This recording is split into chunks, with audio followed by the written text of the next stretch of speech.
Are you ready to unlock your full potential and maximize your productivity? Look no further than Productivity Smarts, the ultimate audio podcast hosted by renowned productivity expert Gerald J. Leonard. In every episode, Gerald shares captivating stories, invaluable tips, and cutting-edge strategies that will transform the way you approach productivity. Whether you're looking to reduce stress, overcome overwhelm, or simply get more done in less time, Productivity Smarts has got you covered. But that's not all. You'll also gain inspiration from real-life success stories of individuals who have achieved greatness through productivity. Plus, you'll learn the latest tools, techniques, and habits that will help you achieve a new level of happiness and fulfillment in your personal and professional life. So why wait? Join us every week as we delve into the exciting world of productivity and help you unleash your full potential. Get ready to take your productivity to the next level with Productivity Smarts. As a productivity expert and host of the Productivity Smarts podcast, Gerald J. Leonard has been a proud supporter of Kiva since 2011. Kiva is a non-profit organization that helps entrepreneurs in third world countries access the capital they need to start or grow their businesses. By making a small loan through Kiva, you can help these entrepreneurs achieve their dreams, support their families, and contribute to their local economies. And with a repayment rate of over 96%, your loan can be relent to another entrepreneur once it's repaid, creating a ripple effect of positive change. So if you're looking for a meaningful way to make a difference in the world, consider making a loan through Kiva. With loans as small as $25, anyone can be a microlender and help change lives. Visit kiva.org to learn more and start lending today. All right, today we're speaking to Dr. Lisa Zaretsky. She is the founder of Zaretsky Wellness and is a STEAM professional known for her transformative work in hypnotherapy, coaching, mental and social emotional health, education, and holistic well-being, as well as her significant contributions in the field of twice exceptionality and neurodivergence. She is dedicated to fostering positive, long-lasting, transformative change for individuals, families, organizations, and communities through her comprehensive approach to wellness. Dr. Zaretsky, nice to meet you, and I'm so happy you're here. I'm going to call you Dr. Lisa. That's going to be easier. That's what a lot of people call me. I'll be honest with you, that a lot of people call me Dr. Lisa, so go for it. Absolutely. I've been practicing your name all day.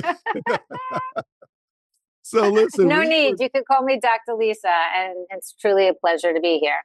Yeah, excellent, excellent. Well, Dr. Lisa, we had a pre-conversation, and I was like, we got to stop and start recording what we're having a conversation about, because you have such a fascinating story, and it's so interesting because, you know, your story and my story kind of coincides with just some major health things that happen. You know, me with the vertigo in 2018, losing the ability to walk and so on. And then obviously you had some things. So can you share a little bit of what you were sharing with me earlier before we turned on the recorder, and just, you know, what's made you successful as you've approached this new way of living, that since you've gone through some of the things you've gone through? So I'll let you take the floor and I'll jump in here and there. Yeah, please do. So when we were talking about you as sharing about your story, I said, wow, there's a lot that resonates with me. I had a lot of health issues in the last decade. I had gallbladder surgery in 2014. I had bowel blockages that were misdiagnosed. I had fibroids that were in the mix, and I was in the hospital like every 6 months and then with something, right? And so in 2000, and I had endometriosis. And then in 2017, I was on a business trip to California in the hub of Twice Exceptionality in Studio City at Bridges Academy and Bridges 2E Study Center. Right. And I was there on a business trip, and I got caught at Cedar Sinai for 8 days. And then I came back to New York, and I was in Mount Sinai again. I didn't last very long outside the hospital, and I wound up having to have an emergency hysterectomy and bowel resection. And I had to get a lot of intervention with an aid. I literally had to learn to walk again, and I had to learn to get back on my feet again and work and persevere through it all. And then in 2017, I was in a car accident. I was sideswiped and I got a concussion. I didn't realize the depths of it, but it was sort of lingering, but I was still functioning. I was still using all the perseverance that I cultivate Right. to work around adversity and continue to be productive with work and being a mother and everything I needed to do. I was also expanding my career and stepping out into more opportunities. Right. And then, however, I was not feeling well. And I was also on a liquid diet for 2 years after the surgery at Mount Sinai. And so I was not in excellent health, and it was a challenge. And I just kept cultivating perseverance and utilizing all of my tools to keep going in the power of the mind. And through that whole thing, I also went through medical menopause, not a picnic. And that I was not prepared for any of that either. The doctors Right. didn't prepare me for any of this. And I was not, in fact, it was just the opposite. Oh, in 6 weeks, you'll be fine, blah, blah, blah. So anyway, I didn't really know what I was in for. And it was a total assault on my body and my mind and more. And little by little, I had to really utilize the tools that I know of and the power of the mind Right. to cultivate perseverance, and really cultivating perseverance by embracing that adversity. Because the more I resisted that adversity, the more it persisted. Right. And so I kept pushing myself and persevering, and I was making gains for sure. And then in 2019, in 2018, I had a lot of family and personal losses that were very challenging and difficult, and Right. a lot of trauma again. Right. And then in 2019, several months after that, I was in a terrible car accident where I got a pretty bad TBI, and I had a very bad neck injury. I couldn't drive. I couldn't even get my head off the pillow for some of it. And little by little, different symptoms showed. And I wasn't diagnosed for about 3 months. I Right. couldn't get the right diagnosis. It wasn't until I found a doctor, the Amen Clinic, that figured out everything and sent me on the right track.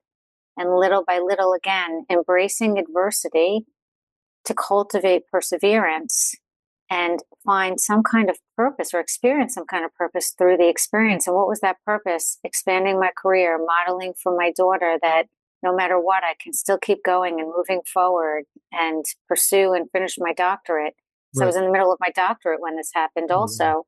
And I had to utilize my resources within the neurodivergent and twice exceptional world for assistive technology, and how can I get text to speech and speech to text and other types of assistive technologies to help me through the massive amounts of work that I had to do for my doctorate. Right. And also continue to expand my career at the same time and be a mother and, run a family and all the things that are required.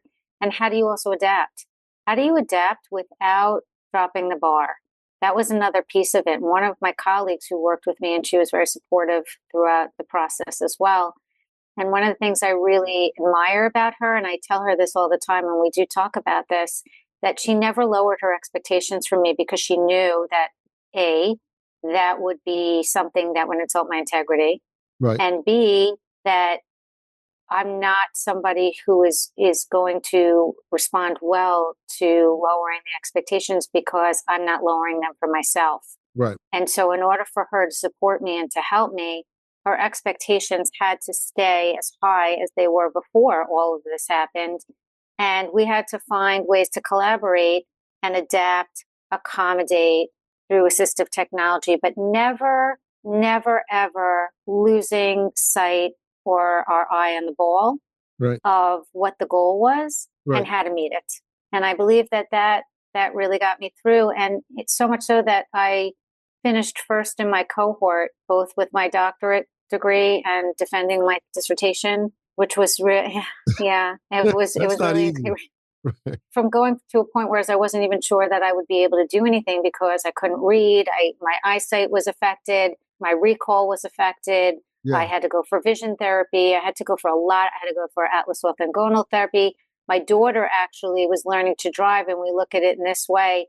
What a gift and a blessing in that she really learned to drive, because she was the one that was driving me to the doctor's appointments. She learned to drive on the highway in that way. And she learned a lot about not just perseverance and experiencing purpose, because she experienced purpose in this too, I believe, in that she understood the whole idea of never giving up and continuing to be your best and do your best and making a situation work for you rather than being a victim to it. Yep. And utilizing your resources and collaborating and not depending on someone, collaborating on someone. There's a difference, right? Yes. So that you're not taking advantage of someone else, but you're supporting that other person in the best way possible. And I think that enriched our relationship, but I also think it taught her a lot about me and about the process of life and how do you achieve success. And Right. my formula, if I have to look back, is embracing adversity to cultivate perseverance, to experience that purpose and then find meaning in many Right. different ways. And what I also found, Gerald, is that it revealed itself daily in different ways. Mm. It wasn't like, the lights with, Right. all of a sudden there's this purpose. It really was incremental. Yep. And I had to put it together and I had to find the meaning myself with intentionality and mindfulness. It wasn't falling in my lap. I had to put it together and find the meaning. Yep. And once I realized that, and once I took ownership for that, everything else started to fall into place. And so did my health. My health started to get better as well.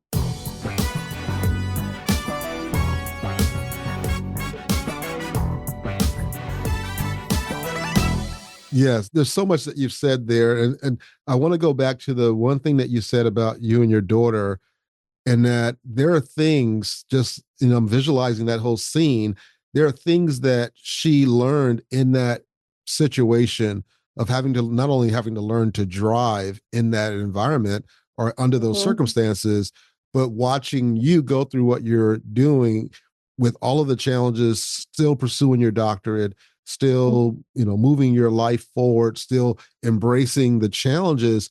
And it's like, these are the things that if you were to script them out and try to teach her, she would never learn.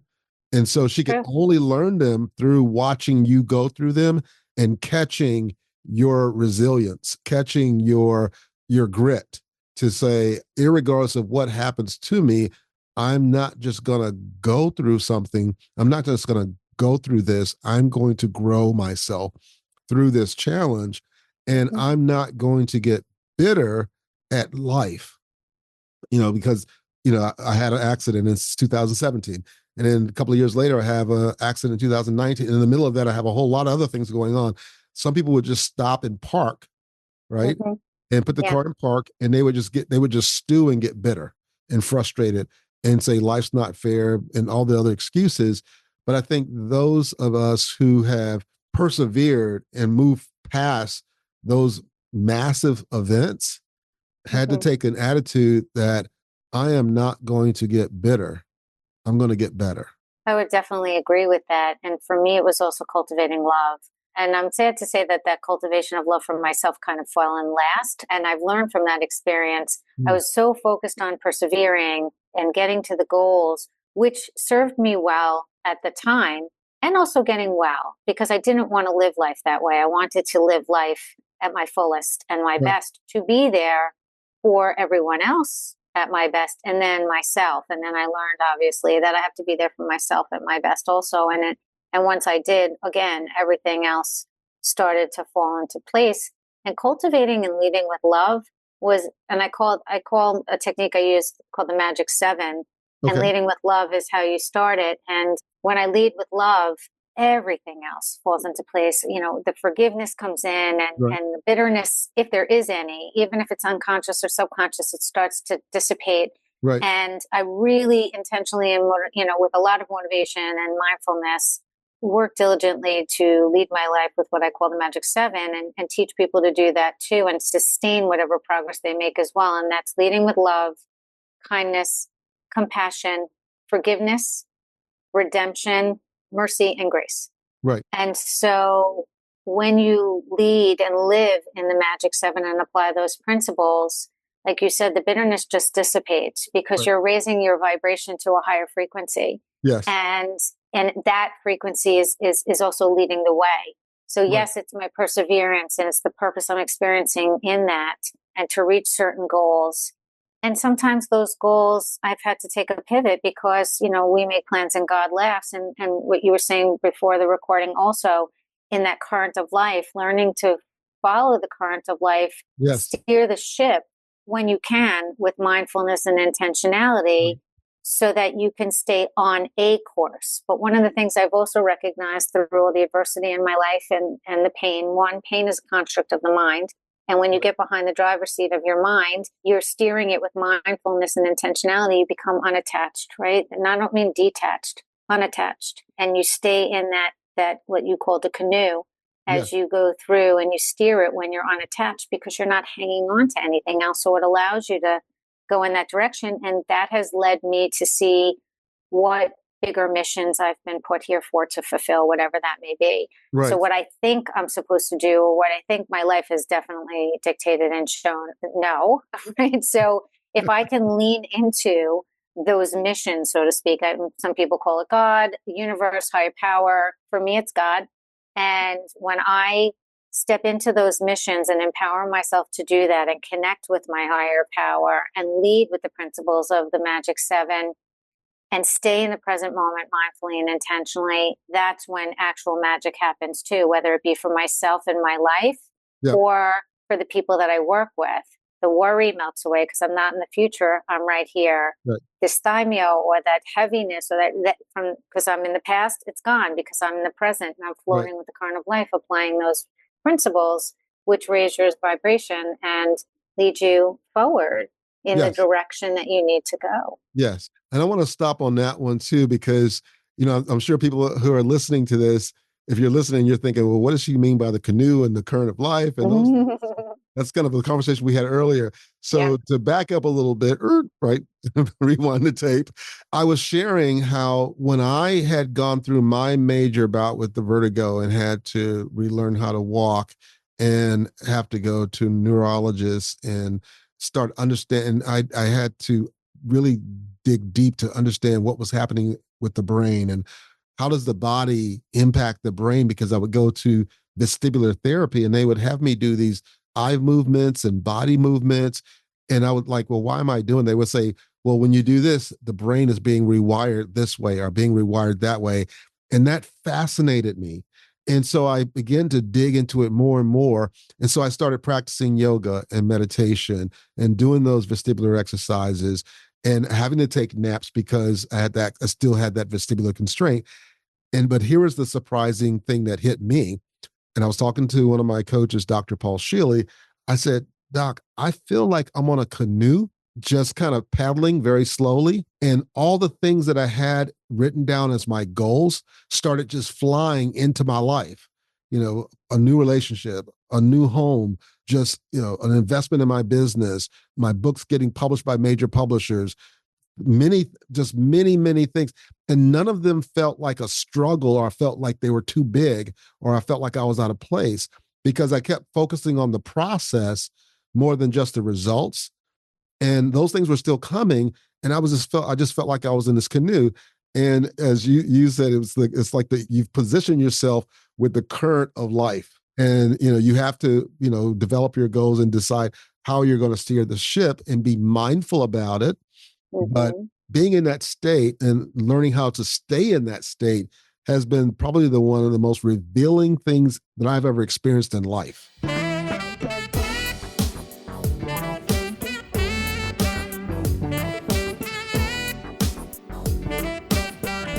Yeah. Yeah. And the other thing I would add to that, I don't know if this happened for you, part of what I went through was so many multiple traumas. And we have to also respect the fact that our body and our mind goes through the trauma. We don't have to be a victim or succumb to it. Or like you said before, park yourself there. We have to be respectful that when you're working with the mind, that this is the reaction of the mind and the body. And we need to be respectful of working with that. Again, I don't say park and I don't say give in. But what I work with myself and other people is how do you, in spite of or despite your situation, circumstance, people, whatever, get behind the driver's seat of your mind with respect to all of that and work going forwards, integrating, doing what needs to be done. Any of the tools that I teach my clients, especially breath work, is really very important, right? Staying in the present, being mindful and intentional. It's also how I got into hypnotherapy, particularly one of the tools that I use in the hypnotherapy coaching program. I put a bunch of tools and training together into it, which has made it extremely successful. It's a 3-month program, but it's rapid transformational therapy where you really go in and you regress and you excavate the root reasons and causes of those faulty beliefs, that influence your thinking patterns. Right. And those thinking patterns influence your emotional patterns. And those emotional patterns then dictate your actions and your behaviors. It's a whole train, right? So if you can get to those beliefs that drive all of that and the faulty ones and release them and put in new life affirming beliefs, everything else starts to change. And when everything starts to change internally, then everything externally starts to change. And in my opinion, that's another approach to trauma. And I've seen it work incredibly well for myself. Yep. I've seen it work for people who have had no other success with PTSD, CPTSD, depression, years of it, in combination with the hypnotherapy coaching program that I do. But it's a big piece, and we do a deep dive and excavate, so to speak. And for me, that was really important. But I also had to respect that time where I needed to isolate. And I don't think isolation is healthy or for a long period of time. And I definitely did that for longer than needed. Right. But we need time to regroup. Yes. And we need time to say, okay, and acknowledge what has happened. I think that it's important to acknowledge what's happened. And sometimes that does take your space. Right. And you have to have compassionate space for yourself. Yep. And then hopefully others around you will. My experience, and I've had many traumas, 2 big ones, where that wasn't the case, that isolation or whatever, it was misinterpreted. And that's okay too. But you need to have compassionate space for yourself, and then hopefully compassionate space from others. Yes. And one of the principles of the Magic 7 is forgiveness of yourself for doing the best that you could with what you had at that time, and celebrating yourself for what you could, that you did the best you could with what you had at that moment. And that redemption of, if I knew better, I would do better. I know better, I do better. And I think that's just about every human being. And applying that to productivity also, in that when you know better, you do better, so that you stay open to incorporating tools and new tools to utilize in that whole chain of events that I was telling you about. Because if you change the belief systems and you do it with intensity, frequency, and duration, then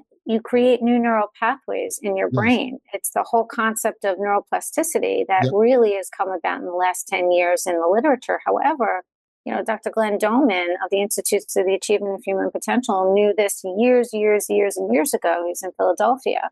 And Matt Carroll Newell, they picked that up and also opened the Family Hope Center. And their basis is that the brain can change. Yes. And so can the mind. And they worked hand in hand with that whole neuroplasticity.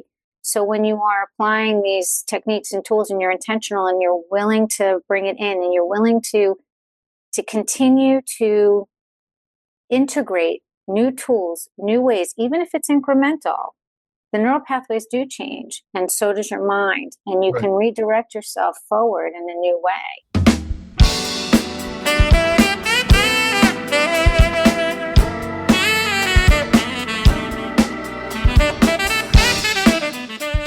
Right. That is amazing. There's so much there that you said.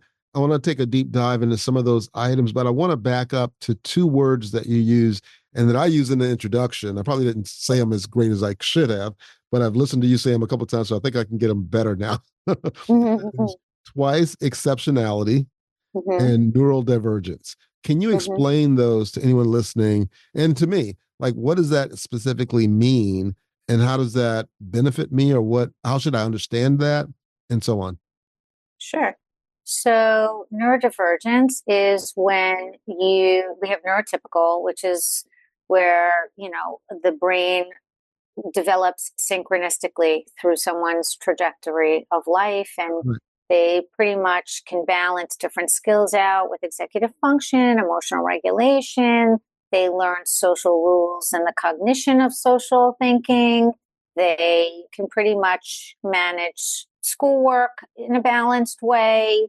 They can learn based on the approaches that are there, and they can adapt if they can. That's just some minor examples. Okay. Neurodivergence is when there is an asynchrony in some way in the development of the brain. And so maybe the executive function areas of the brain don't work as well, or the limbic system, and that can create, that's often found in ADHD or, autism spectrum disorder. There's a large range of neurodivergence or neurodiversity where these differences fall along the spectrum of how the brain develops and areas of strengths and areas of challenge. Right. twice exceptionality comes into the mix when there is a very large asynchrony between areas of gift and areas of strength. Usually in schools, it's 2 standard deviations on either side of the bell curve where there's that large asynchrony. And so not only is there asynchrony in development, there's large asynchrony in Right. development. And that can really, and there's no bridges, right? They don't have the tools or the equipment unless there's intervention to be able to help them build those bridges, to utilize their strengths, to support their challenges, and have them work more in tandem with each other. And that can create a lot of challenges in schools. It can create a lot of challenges with social emotional areas. It can create mental health issues. It can create a lot of stress-induced issues, somatic issues. And unless you really can unlayer what I call unlayer the onion and see what's really going on and get the proper evaluations and really understand what are the challenges and what are causing the challenges, as well as what are the areas of strengths and gifts. Right. You can then target intervention and utilize simultaneously nurturing those strengths while supporting the challenges at the same time. And that's a very simplified version of what it is and how to support it. And neurodivergence also, once you really understand where the areas that are getting in the way are found, and if it falls under a particular cluster of symptoms, then it could be diagnosable and you can intervene, because I think that a diagnosis is a means to an end. It doesn't define you. And that means to an end is how to find the best practices for certain interventions and things like that. Once you can understand what's going on in the brain, then you could do something about it. And once you can do something about it, then you could be empowered. I know that when my kids were diagnosed with different neurodivergence and twice exceptionality, I was one of those parents that was like, oh, thank God, now we could do something about it. I never thought twice like there was something wrong with them or they were broken. It never even occurred to me. Right. The only thing that came to mind was, okay, now we could do something about it. Now that I know because it. Exactly. Exactly. Yes. Yeah. And I know that I'm in the minority, and it's getting better. Parents are really understanding more and more about that. Yeah. But for me, it was interesting. It wasn't even a second thought like there's something wrong with them. It was like, oh, now we can do something to even support them and optimize their strengths and help them even more. Exactly. Because my son was diagnosed with ADD, and I started reading books about ADD, which led me to reading books about neuroscience. Hence, while I was doing my TEDx, had read a number of books on neuroscience, and it was What If Practices Performance, and I talk about the neuroscience of music, not knowing it was going to be the thing that would heal me. The fact that I was preparing and learning for myself, but the fact that I did understand some of the challenges of now knowing the right terms, neurodiversity, twice exceptionality, I just knew that when he focused, the frontal lobe, actually blood goes away from the frontal lobe, so it's hard for him to focus. But I also knew that for him to do his homework at times, he would need to be on the floor and he'd have to have the stuff going on. But that put him in a place where, for me, I have to sit at a desk and I have to focus. That all of that he had going on allowed him to focus, because it distracted the brain without creating this intense focus, which would push blood away from the frontal lobe. It allowed blood to be in the frontal lobe because he was being creative and engaged in the environment. So then he could actually learn. And I learned better once I understood this better once I understood whole brain learning, that it's not just the conscious mind involved in the learning process, but it's the whole mind, right? It's the non-conscious, the subconscious, it's the whole brain that's involved.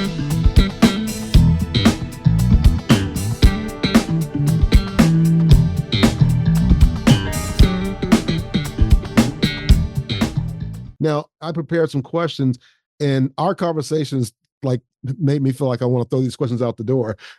Okay. Go for it. But there's one question that I did write down that I sent to you earlier, and it was around special education.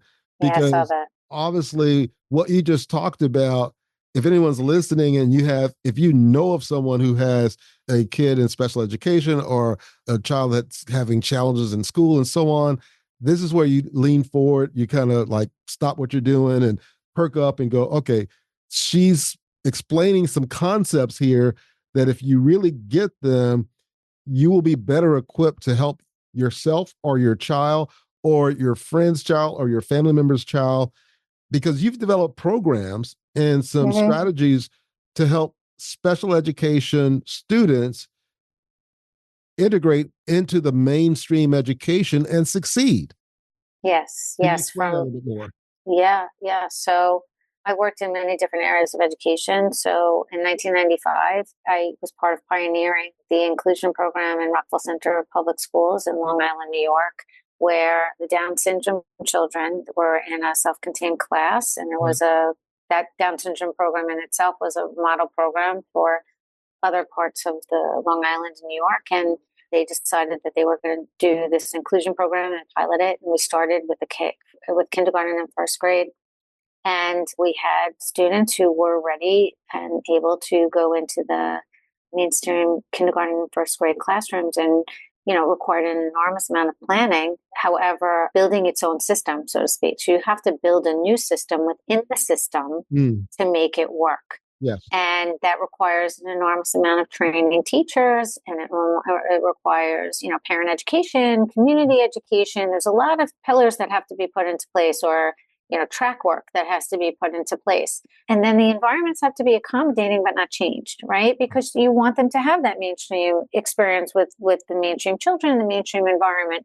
But you also want to set them up for success. Right. So that also requires planning ahead of time, where the special education teacher and other providers and the mainstream classroom teacher are planning ahead, looking at the needs of the special needs students coming in, looking at the needs of the rest of the class, what lessons are we going to be teaching, and what accommodations are we going to be putting into place. And that's also utilizing universal design, which is best practices. Universal design was used for years in buildings for people who had handicaps, like with ramps or elevators.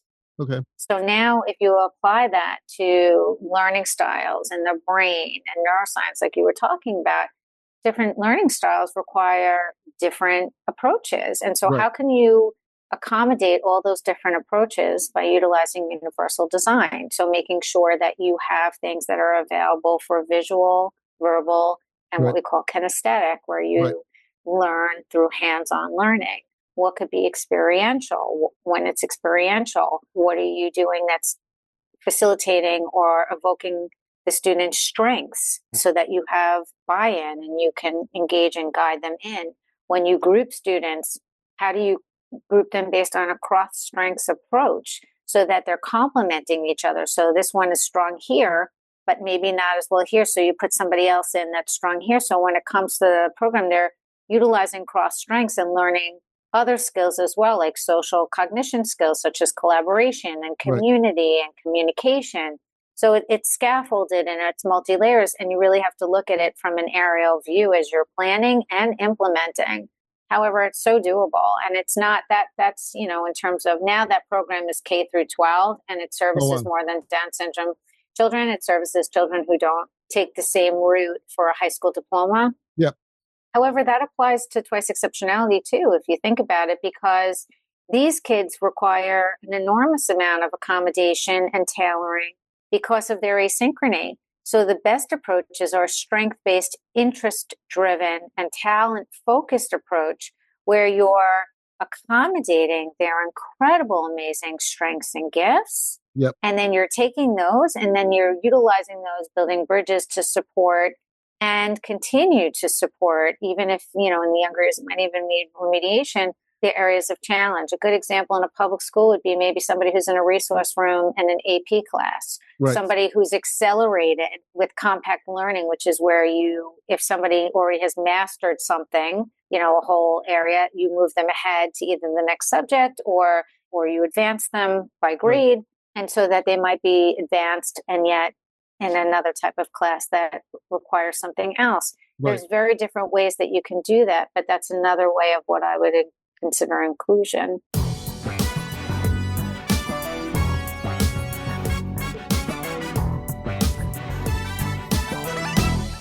Yes. And it's so funny because isn't that the way we're kind of all built, right? There's things that we all have that are strengths, that are uniquely our strengths, but then there are areas where we all need work and we need help. And it sounds like your program, I've been reading books on this topic called epigenetics. Dr. Yes. Dawson Church talks a lot about that. He does a lot with EFT, the emotional freedom technique. But this Yes. whole concept of epigenetics, which means in our DNA, we have all the tools that we need. However, our environment, our physical, emotional, social, family, all the different environments that you can consider based on what's going on in that environment can either turn on or turn off genes. So it sounds like the educational program puts them in an environment to where they're being influenced and empowered, but they're also put in an environment where the genes expression can be inspired to be turned on that's needed, and ones that need to be turned off, turn off in regards to bad things happening to you or illnesses or, poor health and so on. But it inspires the child or the person to grow. And so I just thought that was 100%. really fascinating, just how you've scoped that. And that was, as you were talking about the various environments of how you put them in an advanced class over here, but you make sure they have support over there. And it's like you're allowing the environment to help shape their growth and advance them where they're strong and where they can keep be inspired, but support them in this other area. And over time, they become so much more well balanced. Absolutely. I completely agree.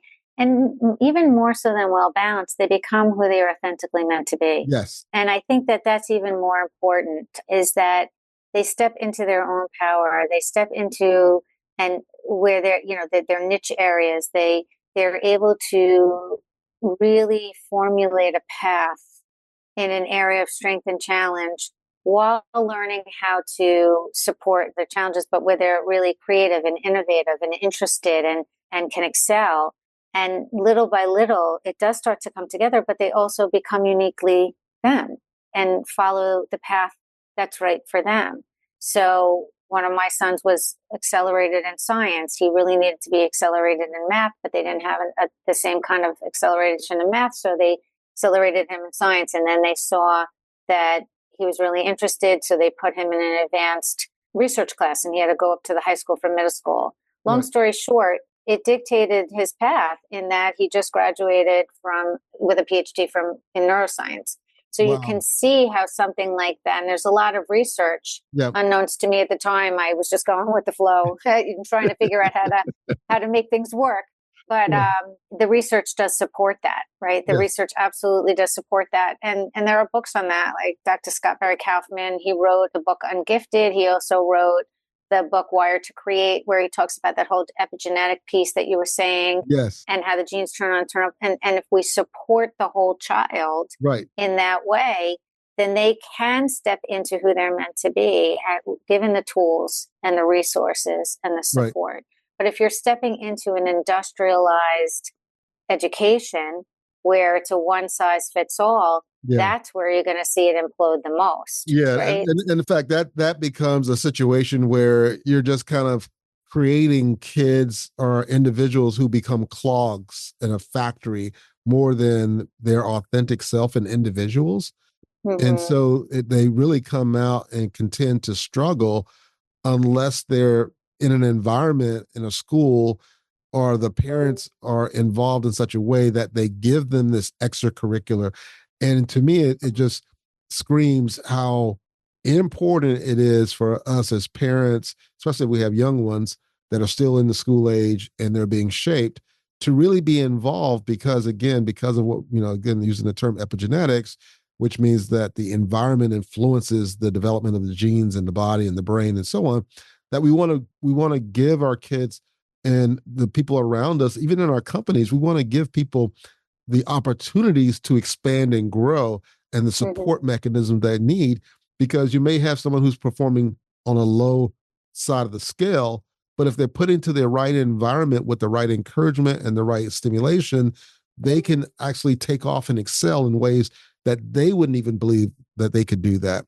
And I know that as I've gone through my journey of this revitalization, and as I'm listening to you with your journey that you've gone through the challenges, it's because of the environments we've fostered around us, whether it's you having a friend that supported you that wouldn't lower the standard because you didn't want her to, and two, she wasn't going to do that either. And for me, it was reaching out to coaches who are really at the top of the game in the areas that they played in, who would call me to higher standards and explain why things were happening in my life the way they were happening in a good way, but also to call me even higher to believe in myself and to address limiting beliefs. So I have one other question for you, because actually I scanned my questions and we've actually covered everything. So this has been great because I didn't have to sit here and just like, oh, my next question is, and my next question is. I was able to just kind of like have a great conversation with you, which is really cool. So my next question for you is, you've moderated and presented at various national and international conferences, which is very impressive, especially with everything you've gone through. But from your experience, what insights have you gathered about the global challenges and solutions related to productivity? And how do they influence our work environment? Right. So when I read that question, I was like, wow, that's a loaded question, because it really speaks to so many different things. It speaks to neurodiversity. It speaks to trauma. It speaks to mental health. It speaks to social and emotional well-being. It even speaks to the development of social cognition and social thinking. Right. And one of the things, I'm going to just backtrack a minute before I go into that, is you were talking about the work environment, making the work environment, sustainable, so that people can shine. And unfortunately, so many work environments are not accommodating, nor are they informed about any of this, let alone neurodivergence. They're not informed about anything that we're talking about, and not a lot care. And so some do, but they have their expectations. And if you can fit in, just like the public schools, like if you can fit in, great. And if you can't, well, survival of the fittest. Right. And so that becomes problematic for a lot of people. And that creates the same dynamic that we see in the public schools for people. If they don't feel valued, if they don't feel seen, if they don't feel like their strengths are being nurtured and shined and utilized and optimized. And so my suggestion for people in those work environments is, how do you make that environment work for you? Right. And I have a friend who's the greatest example, who worked that I can think of, that worked at Rikers Island, one of the most difficult places to work. And he told story after story after story, but what kept him going? A couple of things. One, gratitude, absolute gratitude that every single day he was there, he was getting a paycheck to support his family, and he was building a pension to be able to retire. He just kept self-talk with that gratitude, that self-talk that can be applied to any situation or circumstance, in spite of or despite your what's going on. And that was a key for me too. What do I have to be grateful for? How do I make this situation and environment work for me? What do I have control over? What don't I have control over? Right. And I think that's really key. And to optimize what I do have control over, which is myself.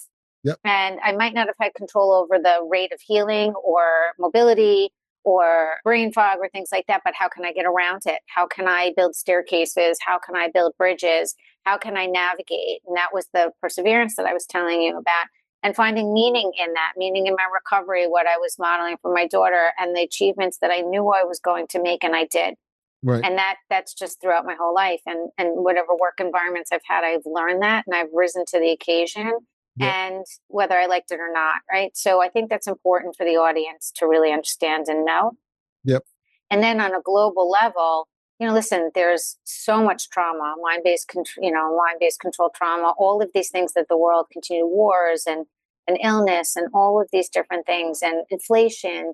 And that's really scary too. And that really impacts productivity, because people go into worry mode and they get stuck, or they operate from fear versus faith, or they go into the future, what's going to be. We don't even know what's going to be in a year from now. And so what you think is going to happen in the 2D world, there's a bigger plan. And even what, I went through something in the last 3 to 4 years, which I didn't even talk about, where I thought the trajectory of my life would be a certain way, and jobs would be a certain way, and, economic would be a certain way, and it seemed like a sure deal, right? But you just don't know. You just don't know. So what you think, so if you're going to keep, even if it looks dismal or dim, stay in the present. Stay in the present with what you can be grateful for. What can you do now? I believe in prayer. Not everybody does, but when you can connect with the higher power and have that prayer, you're manifesting. You're intentionally putting out those vibrations of what you're seeking to create and what you intentionally create one step at a time going forward. That mindfulness, that getting behind the wheel of your mind again in those kinds of ways, with gratitude, raising your vibration, staying in the present moment, doing what you can with what you have, taking control of what you can and releasing what you can't, so that you're not in that place on the treadmill of resistance. And also, like you said, when you're in those places, no matter where you are in the world, when you are letting go of the resistance and you are allowing yourself to go with the flow and you're doing what you can with the mission at the moment and utilizing and cultivating what you can with perseverance and that purpose and whatever I say, harness your strengths. Right. The downloads start to come. The solutions start to come, and you have to be mindful to see them. And so when the solution comes, how can you optimize on that? And you may not know, but you take one step forward. Maybe you take a calculated risk, but you also tap into your intuition. And when you're connected with yourself, then the answers also come. And I think that's another piece when we talked about global issues. There's so many people that are disconnected from themselves, let alone from so many other things. And I think one of the things that I work with people on first and foremost is reconnecting to themselves. Because once you can reconnect to yourself, you can then reconnect to a higher power. Once you're connected with yourself, everything else falls into place.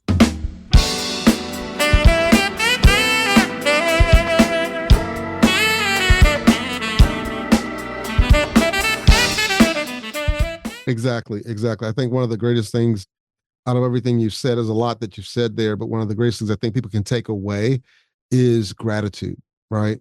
Because if they stay present in the past, it's all in our mind. It's like, okay, the past is the past. It's either recorded in written down history or it's just a memory in our minds. The future is our projection of what could happen, but we have no clue of what's going to happen. The only thing that we have is right now in that present moment. But one of the things that makes the present bearable is gratitude.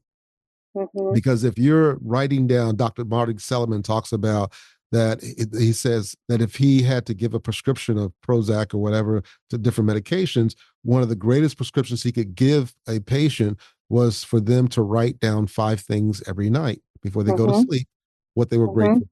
Because that puts that puts the brain in a positive manner. It starts producing all these positive neurochemicals. It raises your physical, emotional, and spiritual vibrations. And again, it makes you open to the intuitive voice. You get a download of all the goodness and start getting ideas, but it's that gratitude. And I think the challenge is that when you're in the middle of your mess, it's hard to think about being grateful, but that's where grit comes in. That's where that perseverance and embracing the challenge and just saying, you know what, even though all of this stuff is going on, what I can focus on and control is my ability to be grateful and be present. I agree wholeheartedly. And another tool that I use for myself and I teach the people I work with, and I like to share and pay it forward, is like you said, when you're in the middle of it, it's like you're in the thick of it, the thick of the weeds, you can't even see straight. Right. But if you think of this and you come out of your story, now I'm not invalidating the story. I'm not invalidating what happened. I'm not condoning certain things. But when you literally look at it as a story and you rise above it and you come out of that story and you can stay present, this was very helpful for me, where I come out of the story, I come out of all of that, and I even visualize myself literally rising above it, and the story's down here and I'm here. Right. And then I can just step forward and I can stay in the present when I get out of the story. And then again, that helps get clarity. It helps me harness what I can do and my strengths. It helps me harness resources and use what I can. And it really, really supports that process that you're talking about in terms of redirecting yourself so that you can get on that path forward and even see what to be grateful for. And incorporate that. And so that you could take the next step and the next step and take the next resource and see the resource and take it. It really just one thing leads to the next. But getting out of that story where that looping and all these things happen, and that's what I was talking about before, creates these belief systems, because the events that happen shape the beliefs that shape the thinking, the emotions, et cetera, right? So and that's what we internalize. Two people can have the same thing happen to them and internalize them differently, have different belief systems and different trajectories, right?